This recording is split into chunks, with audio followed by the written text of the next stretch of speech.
প্রবাসীর বউরা নাকি স্বামী বিদেশ থাকার কারণে পরকীয়া করে বেড়ায়। পরকীয়া করার কারণ কি শুধুই দেহের চাহিদা?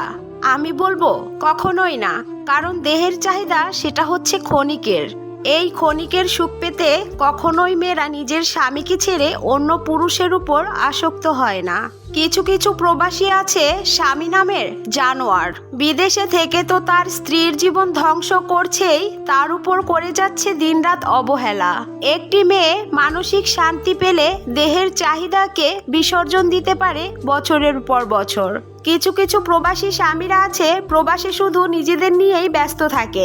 কাজ শেষে ঘুরতে বেরিয়ে পড়ে বন্ধুদের সাথে, অন্য নারীদের সাথে কথা বলে আনন্দ পায়।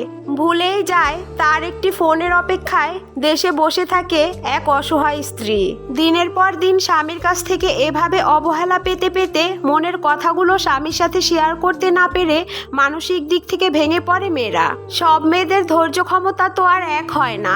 কোনো কোনো মেয়ে ধৈর্য ধরে এসব সহ্য করে নেয়, আর কোনো কোনো মেয়ে মানসিক শান্তির জন্য অন্য কারোর সাথে এসব কথা শেয়ার করতে যায়, তখনই লিপ্ত হয়ে যায় পরকীয়ায়। আমার মতে প্রতিটা মেয়ের পরকীয়ার পেছনে রয়েছে স্বামীদের অবহেলা। স্বামীরা যদি ঠিকমতো তাদের স্ত্রীকে বুঝতো, সময় দিত, তাহলে হয়তো কোনো মেয়েই পরকীয়ায় লিপ্ত হতো না।